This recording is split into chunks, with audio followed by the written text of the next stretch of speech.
김진표 의장 회고록 논란이 계속 커지고 있는데요. 여기에 덧붙여서 진수희 장관 얘기가 나왔어요. 물론 이제 앞서 인터뷰하신 그 박홍근 의원께서는 뭐 국민의힘 얘기에 와서 자기는 잘 모른다 이런 얘기를 했는데 기본적으로는 이 땡땡 저 땡땡이 너무 자주 나온다. 그러니까 무슨 얘기냐면 조금 더 설명을 해드리자면 그 이태원 참사와 관련해서 이상민 장관 정도는 경질이 필요한 거 아니냐라는 보고서가 여의도 연구원을 통해서 당에 보고가 됐고 이게 이제 대통령실에도 보고가 됐는데 누가 이런 걸 써서 올렸냐라면서 이제 화를 냈다는 겁니다. 어떻게 보십니까? 그러니까 이거를 이제 그 바이든 날리면 때부터 이 땡땡 저 땡땡이 너무 자주 대통령이 왜 이렇게 욕을 근데 이거를 많이 접근하는 방식이 저는 지난번에도 그렇고 지금도 그렇고 보면 항상 이제 법률가적인 시각으로 얘기해요. 네. 박홍근 의원 얘기도 뭐 상대방이나 지금 들어보면 아이고 전문 증거인데 한마디로 얘기하면 들은 얘기인데 무슨 증거 능력이 있냐. 이게 지금 증거 능력 따지는 법정이 아니잖아요. 네. 그럼 항상 그런 식으로 얘기해요. 들은 얘기인데 어떻게 믿냐. 네. 근데 정치는 아시겠지만 이 재판이 아닌데. 예. 그 안에서 녹음하는 것도 아니고 재판이 네네. 아니잖아요. 그렇소. 지금 뭐 카톡방도 마찬가지고 다 보면 아니 그게 뭐 그 사람이 거기 없었다 그러는데 사람들이 궁금한 거는 그런 사실이 있었냐 없었는 거잖아요. 대통령실에서도 해명이 아니 뭐 그런 일이 없었다. 그런 일이 있었다. 아니 뭐라고 했다라고 하면 되는데 그 얘기는 안 하고 네. 뭐 그 얘기가 뭐 이상한 얘기다. 틀린 얘기다. 왜곡했다. 그럼 뭘 왜곡하는지 얘기를 해야 되는 건데 그런 얘기 안 하잖아요. 그렇습니다. 그러니까 박홍근 의원도 아시겠지만 이게 잘 적는 분이에요. 매일매일. 예. 태블릿 PC에다 적어놓으면 수정하면 수정한 날짜도 나오거든요. 그날 적은 거 아니에요. 왜 그렇죠. 적었겠어요? 예. 중요한 얘기니까 적은 거예요. 그리고 원내대표는 아시겠지만 항상 의장하고 소통을 하잖아요. 뭔 일이 있으면. 왜냐하면 대통령 만나는 게 얼마나 중요하겠어요. 네. 본인은 못 만나잖아요. 만나고 싶어도. 네. 근데 의장이 만나니까 얘기한 걸 들어야 될 거 아니에요. 그러면 그러니까. 기본적으로 원내대표는 저당에 어떻게 움직이는지 상대방 대화 상대가 있으니까 네. 되게 민감하단 말이에요. 특히 대통령 얘기라든지 민감할 수밖에 없잖아요. 무슨 생각을 하는지. 그러니까 메모해 놓는 거거든요. 나중에 협상이라든지 아니면 그 어쨌든 뭐 여당 대표랑 여당 원내대표가 만나야 되니까 그러면 사실은 그 당시 그런 얘기가 있었겠구나라고 추정할 수 있잖아요. 누구나. 없는 얘기를 왜 써놨겠어요. 그렇죠. 중요한 얘기니까 써놓은 예. 거죠. 근데 그 내용이 굉장히 구체적이어서 그 내용을 불신하거나 이런 것은 아닌데 대통령실만 왜곡했다 이런 주장을 하고 있고 또 하나는 지금 말씀드린 대로 진수희 의원도 사실은 거기에 뒷받침되는 이제 증언을 또 한 거거든요. 이상민 장관에 대한 경질이 벌써 이게 2년 전인데 2022년 12구 참사 이후에 그리고 나서 12월 달에 이런 내용의 보고서가 필요하다라고 올렸던 건데 그거에 대해서 누가 이거 올렸냐 이렇게 화를 냈다는 거잖아요. 지금 그 임성근 사단장이 거짓말을 거의 숨 쉬는 것 빼고는 다 거짓말이기 때문에 네. 라이언 일병 구하기가 아니라 라이어 성근 구하기로 지금 그 정도로 라이어 드립의신 성근을 라이어. 지금 구하느라 네. 정부가 총동원됐다라는 거 아닙니까? 거의 예. 그날 하루만큼은 대한민국의 안보는 없어지고 예. 거의 뭐 대통령부터 이하 고위 관료들이 다 콜센터 직원처럼 전화를 서로 거미줄식으로 주고받았다라는 게 이미 세상에 다 드러났거든요. 그럼 여기서 드는 질문은 딴 거 다 차치하고 아니 사단장 별 2개짜리가 뭐길래 대통령이 대통령직을 걸고 저렇게 초위법적인 일을 할까? 네. 이게 의문의 핵심 아닙니까? 네. 마찬가지죠. 이태원 참사에서 159분이 하루아침에 한 곳에서 압사라는 형태로 돌아가셨는데 있을 수 없는 일이잖아요. 대한민국 천지에서. 네. 그러니까 있을 수 없는 일이 일어났으면은 당연히 후속 조치는 상식적으로 나와야죠. 한덕수, 이상민 이 두 분에 대해서 인사 조치가 있었어도 진작에 있었어야 되는 거예요. 근데 아주 의아하게도 이상민 장관은 지금까지도 직을 유지하고 있습니다. 예. 그러니까 여기에 대해서 풀리지 않는 의문이 있다 보니까 김진표 의장의 회고록을 통해서 극우 유튜버에게 윤석열 대통령의 머리가 지배당하는 거 아니냐 내지는 진수희 전 장관의 증언대로 뭔가 여의도 연구원에서 이상민 경질을 올렸는데도 대통령이 습관적 경로를 하면서 경로가 취미인 것처럼 저렇게 한 거 아니냐 지금 이런 의혹들이 나오는 거거든요. 그래서 저는 이제 국민들께서 윤석열 정부 들어와가지고 너무나도 지금 의아한 일들이 대명천지에 벌어지고 있기 때문에 네. 저는 이 증언자들의 생생한 증언이 더 사실에 부합한다고 저는 국민들이 이미 다 평가는 끝난 거 아닌가라는 생각이 듭니다. 그러니까 김용태 전 의원이 네. 연구원장이 이것 때문에 뭐 해임됐냐 안 했냐 이게 중요한 게 아니에요. 그러니까 해임에 대한 보고서를 올렸는데 그거에 대해서 경로했느냐 이 네. 땡땡이라 했느냐 이게 중요한 거거든요. 예. 근데 김용태 의원은 그냥 보고서는 올렸다. 뭐 해임이라는 내용은 아니지만 어쨌든 뭐 해결 방안에 대해서 올렸다는 얘기잖아요. 그리고 아니 여의도 연구원이 대통령실에 직접 올리지는 않아요. 네. 그건 상식은 다 알죠. 당 대표실 당에 올리면 당에서 올리는 거잖아요. 여연이 무슨 당의 기구인데 대통령실하고 직접 하겠습니까? 그러니까 핵심적인 얘기는 아니에요. 그런 의견을 올렸는데 경로했느냐 안 했느냐 이게 중요한 건데 네. 그 부분은 이제 어찌 보면 얘기 안 하고 있잖아요. 그러니까 일정 정도 윤석열 대통령에게 이상민 장관은 보호해야 될 굉장히 위중한 아끼는 뭐 어떤 후배, 성역 고등학교 후배라니까. 같은. 아니, 그러니까 임성근이라고 쓰고 이상민이라고 읽으면 되죠. 아. 똑같은 거죠. 그러니까 둘의 자기 편에 지위가. 대해서 굉장히 관대한 것 같아요. 그러니까 내 편이냐 네. 아니냐가 굉장히 중요하고 그 이제 만약에 올바른 주장을 하더라도 이제 본인이 들었을 때 타당한 소리를 하더라도 그게 민주당이거나 혹은 뭐 진보 진영에서 나오는 소리라고 한다면 그거는 이제 본인을 공격하는 걸로 오인하고 잘못된 소리라 할지라도 본인 편 들면 다 보호해야 되는 이런 인식을 이분법적 사고에 굉장히 사로잡혀 있는 분이 그러니까 그 아닌가. 이분법적 사고라는 게 이제 선악구도 대결인데 그게 예. 이제 특수부 검사의 체질을 아직도 벗어나지 못하고 있다. 그러니까 예를 들어 검사들이 할 수 있는 일이 두 가지인 게 하나는 미워하는 사람 과잉 수사로서 사회적 생명 끊어놓는 거 하나 할 수 있는 거고요. 또 하나는 우리 편이라는 사람들 덮어주는 거예요. 예를 들면 김학의 옛날에 그 별장 성접대 논란 있었잖아요. 네네네. 그럴 때 덮어주는 거거든요. 그게 공수처 만든 거 아닙니까? 그래서 저는 윤석열 대통령이 여전히 특수부검사 시절에 체질을 유지하면서 우리 편으로 굴복하고 들어오면 네. 딱 봐주는 겁니다. 죄가 있어도 묻지 않고 뭐 특혜도 주고 뭐 이런 식의 여러 가지 지금 전략 전술을 쓰고 있는데 저는요 뭐 임성근과 이상민 같은 지위를 지금 누리고 있다라고 좀 보는 것이고 윤석열 대통령 편에 대해서는 한없이 관대한 예, 그러면서 국민들하고는 등을 지느지 윤석열 대통령 완전히 지금 거꾸로 가고 있다라는 생각이 듭니다. 그런 거예요. 사실은 뭐 유튜브 볼 수 있죠. 네. 우리도 뭐 보고 있고 저도 뭐 보수 유튜브 봅니다. 근데 예. 그걸로 판단 기준 삼지는 않거든요. 그렇죠. 그러니까 정보만 얻는 거죠. 예, 뭐라고 하는지. 뭐라고 하는지만 예, 듣는 거예요. 예. 우리가 뭐 조정동도 보고 예. 뭐 KBS, MBC 공영방송 보잖아요. 근데 뭘 기준으로 판단하느냐. 이 당시 핵심은 이상민 장관 경질을 할 거냐 말 거냐 했는데 네. 그거에 대한 게 특정 세력이 뭐 유도되거나 조작했을 수도 있고 예. 좌파 방송들이 뭐 KBS, MBC, JTBC 좌파 방송들이 이걸 유도했다는 거잖아요. 그게 그렇게 생각하니까 그렇게 말이 나오는 거잖아요. 언어라는 거는 본인의 생각을 사고를 구체화하는 거잖아요. 그렇습니다. 근데 방송에서 당연히 그런 얘기 할 수 있죠. 왜냐하면 사람들이 많이 몰릴 것 같으니까 잘 대비해야 된다. 이런 네. 취지로 한 거잖아요. 그때도 유튜브에서 뭐 기억하시겠지만 무슨 뭐 각시탈 얘기, 민노총 얘기, 뭐 바닥에 기름 뿌렸다 온갖 얘기도 나왔어요. 북한군 그러니까요. 얘기까지 예. 그런 얘기 듣고 있죠. 아주 말도 안 이재명 돼. 개입설도 있었다면서요. 그러니까 뭐 마약 말도 안 얘기도 되는 있었고, 얘기다라고 마약 얘기까지. 하고 저런 건 말도 안 된다. 그리고 경찰에서도 다 근거 없다라고 얘기했단 말이에요. 네. 한 달 전부터 이미. 그러면 네. 아니, 저런 얘기는 오히려 그런 얘기 있지만 그런 얘기는 말도 안 되는 얘기니까 자제시켜야 되거든요. 그런 거 믿지도 마라. 그런 걸 얘기도 하지 마라라고 해야 되는 게 대통령의 역할이에요. 네. 그래야만이 균형이 잡히거든요. 안 네. 그러면 대통령이 그런 얘기를 듣고 그런 얘기를 넘버1하고 넘버2 아닙니까? 입법부의 수장이고 대통령이 만나서 그런 얘기를 하고 있으면 언론에 있는 분들이나 국민들이 어떻게 생각하겠어요. 그러니까요. 기본적으로 우리 대통령이 올바른 판단을 하는 거야. 예를 들어서 뭐 북한에서 뭐 막 보수 이런 유튜브에 나와가지고 아니, 북한군이 지금 막 뭐 개입하고 있답니다. 지금 뭐 여기 우리나라 선거도 다 휘젓고 있대요. 뭐 선거도 다 조작 선거래요. 그렇게 하면 그걸 믿고서 만약에 한다고 생각해봐요. 얼마나 끔찍해요. 그러니까요. 예. 아니 근데 그런 걸 걱정하는 아니 거예요. 근데 극우 유튜버의 특징은 분명하지 않습니까? 그분들이 무슨 나라를 걱정합니까? 나라를 팔아먹어도 본인들한테 돈만 되면은 방송하는 분들이거든요. 아 그래요? 아 매우 공동체 해로운 분들이죠 사실상. 아 그 메시지만 놓고 보면 근데 예. 보수에서 그동안 싸워왔던 두 가지 담론이 뭐냐면은 탄핵무효. 탄핵무효 가지고 보수 극우 유튜버들이 장사를 많이 했고 그 다음에 이제 부정선거거든요. 부정선거. 부정선거 이 두 네. 가지를 가지고 해왔고 사실은 이준석 대표가 이거 두 가지랑 좀 싸우면서 뜬 면도 있는 거예요 사실은 보수 내부에서. 근데 이제는 윤석열 대통령이 아니 그렇게 극우 유튜버를 검찰총장 시절부터 봤다는데 그럼 왜 대선 후보 시절에는 그 얘기 한마디도 안 했습니까?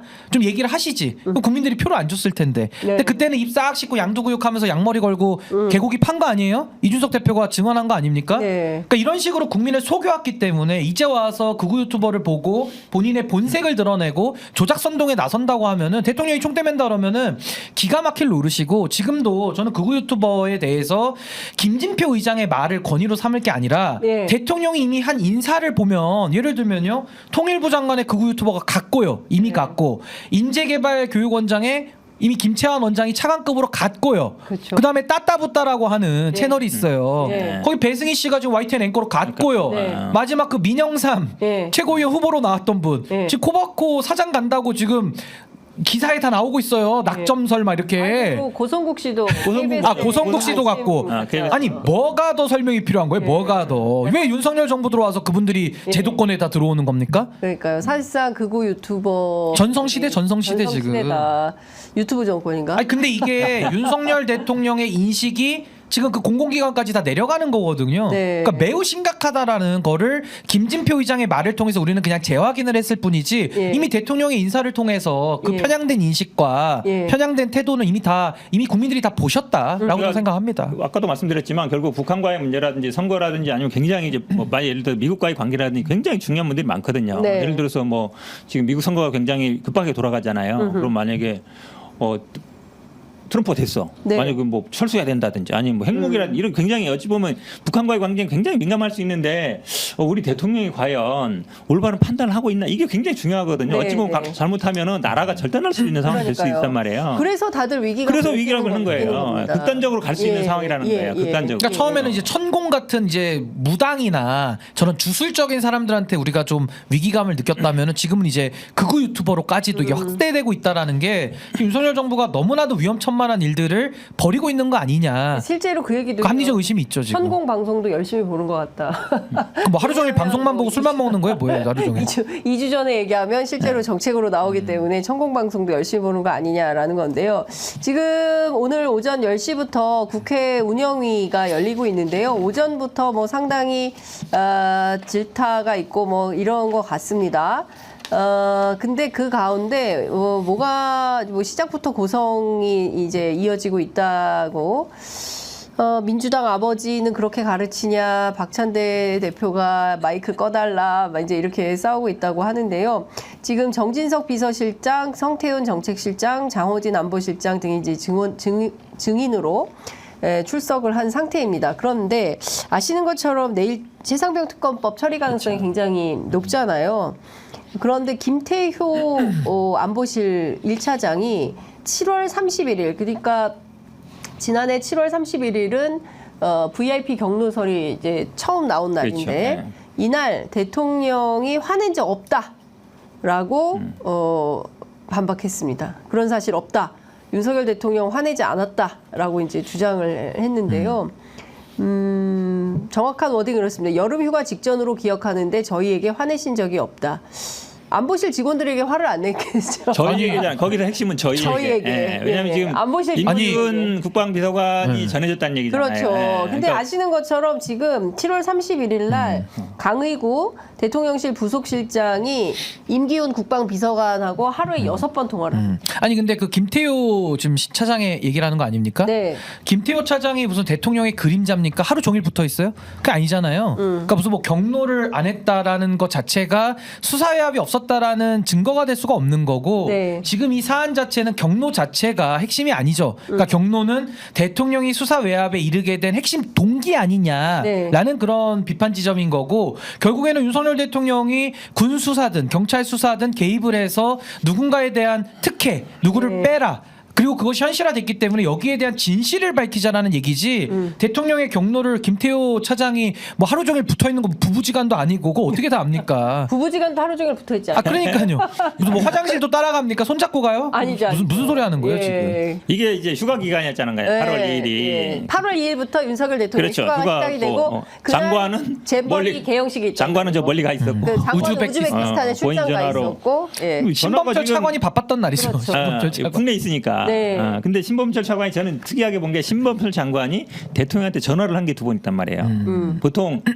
보통 대통령이 전화를 받지 네. 대통령한테 전화할 생각은 그렇습니다. 정말 중요한 거 아니면 예. 보고 정도로 예를 들어서 반드시 해야 되는 거 아니면 예. 뭐 비서실장한테 한다든지 그렇게 하지 예. 대통령한테 보고할 생각 전화로 그거는 정말 급한 일인 거예요. 네. 빨리 결정이 됐거나 아니면은 시킨 거를 내가 정말 시킨 대로 잘했습니다. 예. 빨리 보고하고 싶은 거잖아요. 근데 야 휴가 간 대통령이 예. 외국에 있는 장관한테 얼마나 급하면 네. 전화를 하겠어요. 워커홀릭인가요? 그러니까. 아니 일밖에 근데 모르는. 지금 말씀 주신 내용을 이렇게 쭉 그 박정훈 수사단장의 변호인인 김정민 변호사가 그 날짜별로 쭉 정리를 했는데요.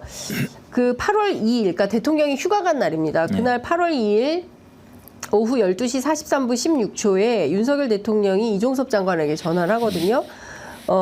그리고 나서 또 이제 이종섭 장관하고 통화를 하고 그리고 나서 신범철 차관이 윤 대통령에게 전화를 해요. 그러니까 대통령이 장관에게 먼저 전화를 하고 그리고 나서 오후 1시 30분 31초에 신범철 차관이 윤석열 대통령에게 전화를 합니다. 그리고 3시 40분에 또 전화를 해요. 그러니까 무슨 얘기냐면 윤 대통령이 먼저 장관에게 지시를 했는데 장관은 어디 있었어요? 우즈벡에 있었잖아요. 그러니까 실무 처리를 누가 해야 됩니까? 차관이. 차관이 해서 보고를 했다라고 그렇죠. 하는 볼 수밖에 추정이 없죠. 가능한 그 상황이에요. 전화 시간이 네. 이첩된 게 11시인가 그러잖아요. 예. 이첩된 다음이거든요. 그렇습니다. 얼마나 급해요. 예. 이첩돼서 만약에 경찰에서 접수 찍고 이거 이첩 완료해버리면 네. 그 다음에 사실은 굉장히 복잡해지거든요. 맞습니다. 그러니까 이첩된 다음에 그거를 빨리 가져와야 되니까 가져온 예. 거는 저녁이고 예. 근데 이첩을 그러니까 경찰한테 홀딩 시키고 일단 정식적인 접수라든지 이걸 홀딩 시켜놓고 네. 그다음에 가져와야 되니까 예. 그러니까 급한 거예요. 그러니까 차관이 대통령한테 보고하고 지시하고 이런 게 이제 이루어지는 시간이죠. 그 시간. 네, 그러니까 말씀 주신 대로 오전 이제 10시에 박정훈 단장이 김계현 사령관한테 이첩합니다. 그렇죠. 라고 이제 이첩 예고를 이제 보고를 하고 뒤이어서 바로 중단해라라고 했는데 이제 해버린 거죠. 그렇죠. 이첩을 해버린 거고 그 다음에 이첩했다라고 하자마자 11시 23분부터 그때부터 이제 엄청 쭉 바빠진 거죠. 엄청난 전화가 네, 이제 그렇죠. 사방팔방 그렇죠. 대통령실에 네. 진짜 호떡집에 불난 것처럼 이제 전화가 막 이어진 건데요. 전반적으로 보면 이게 컨트롤 타워가 어디였냐 대통령실이었을 가능성이 굉장히 높은 대통령이죠. 대통령. 예, 대통령. 대통령이잖아요. 전화로 개인 전화로 그렇게 장관, 차관, 비서관 뭐 다 전화하잖아요. 너무 순서대로. 꼼꼼하게 전화를 맞아. 꼼꼼하게 이게 다 진짜 하더라고요. 지난번에 제가 엄청 말씀드렸잖아요. 체크를 해. 검찰총장이나 아니면 이거 할 때 스타일이라고. 아. 예를 들어서 수사 검찰총장도 예. 뭐 검사장한테만 하면 되는데 뭐 검사장한테 네. 얘기하니까 또 밑에 부장 검사한테 하고 담당 뭐 그 검사까지 전화하는 거잖아요. 한마디로 얘기하면. 만기칠남인가? 아니 예를 들어서 경찰에 만약에 이첩 예. 뭐 했다든지 아니면 예. 뭐 송치했다든지 기소했다든지 그러면 그걸 돌리려면 각 실무자까지 다 확인하는 거잖아요. 네. 얼마나 급해니까 그러겠어요. 근데 중요한 거는 수사 외압이거든요. 네. 요 지금 행태 자체가 무슨 예. 군령에 대해서 대통령이 무슨 명령을 내리기 위한 게 아니라 수사의 외압을 가하기 위해서 사실은 이 일을 벌리고 있는 거고 수사 외압은 명백한 범죄입니다. 네. 게다가 기록 회수 부분도 공무집행 방해라는 범죄를 또 구성하거든요. 네. 그러니까 이런 식으로 국가 기관들이 나서서 조직적인 진실 은폐, 그 수사 무마, 수사 외압에 대한 범죄 행위를 했는데 거기에 가장 우두머리가 여기 지금 전화하신 분들 쭉 말씀 아까 앵커님 해주셨지만은 최고위직이 대통령이잖아요. 그렇죠. 대통령이 몸통이죠. 네. 대통령이 머리고 이 사건의 몸통이자 머리이자 수뇌부 각본을 짰고요, 네. 주연 배우고요, 네. 총 감독입니다. 대통령이. 윤석열. 그러니까. 독립 영화 수준이죠. 예, 혼자 다 한 그러면은 거죠. 국정조사 민주당이 추진한다고 하는데 여기 네. 증인으로 채택해서 나오라고 해야 되나? 안 나오겠죠, 뭐. 안 나올 텐데. 증인 채택은 해야 된다고 보세요? 아니 그러니까 이제 저는 뭐 증인 채택 여부가 중요하다기보다는 네. 빠르게 이거는 특검법을 관철을 시켜서 저는 윤석열 대통령이 수사 외압에 관여했다라는 정황은 지금 차고도 넘치게 나왔거든요. 근데 제가 네. 이거를 감히 여기서 범죄다라고 단정은 못 짓겠어요. 그러니까 이거는 빨리 특검을 해서 저는 특별 검사가 공소장에 의해서 나름의 법률적 판단까지 저는 빨리 해야 된다. 해서 만약에 죄가 없으면 넘어가는 거고 네. 죄가 있으면 저는 바로 이건 탄핵 사유가 된다고 봐요. 죄가 있으면. 예. 저는 국정조사도 필요하다고 봐요. 지난번에도 말씀드렸지만 이번에 이제 입법청문회 할 때도 보면 국민들이 다 한 자리에 놓고 보는 거잖아요. 네. 그 자리에서 증인이라든지 이런 사람들이 무슨 말을 하는지 본단 말이죠. 열불나지만 아 저분들이 수사 과정에도 저러게 했구나. 이래서 이게 안 풀리는구나라는 거 보는 거예요. 근데 대부분 그때 당시에는 또 뭐 선서 안 한 사람도 있었고 계속 네. 같은 말을 하는 사람도 있었지만 우리가 그 최순실 지난번에도 보면 그때도 네. 보면 국정조사에서 많은 뭐 예를 들어서 기업 관계자라든지 많은 분들이 나와서 한 얘기도 있고 안 한 얘기도 있고 있었거든요. 네. 그게 국민들한테 아 이게 지금 특검이 제대로 돼야 되겠구나. 그리고 이게 탄핵이 필요하구나라는 걸 많이 심어줬어요. 네. 이번에 저는 탄핵 필요성 여론이 많이 올라간 것도 요 청문회가 많이 역할을 했다고 보거든요. 네. 왜냐하면 보기에도 말이 안 되는 그렇죠. 얘기들이 많잖아요. 맞아요. 예. 보기에도 답답하고 말이 안 되니까 이거 수사해야 되겠다는 생각하는 것처럼 그래서 특검이고 국정조사 국정조사로 가야 돼요. 네. 아니 이번 청문회에서 매우 유의미했던 장면은 뭐냐면요. 윤석열 대통령이 회수 관련된 그러니까 수사 외압의 한 부분인데 회수 관련해서는 명백하게 지시했다라는 게 신범철 차관의 입을 통해서 나왔어요. 그렇습니다. 그러니까 그동안에는 통화의 내용만 나왔다면 이번 청문회를 통해서는 아 대통령이 전화한 것도 의아한데 그 내용 자체가 아 회수하라고 네. 그 신범철 차관이 인상 쓰면서 아 그건 회수 관련됐다라고 얘기하거든요. 네. 그러니까 이런 내용까지 나왔기 때문에 저는 매우 유의미했다라고 저 봅니다.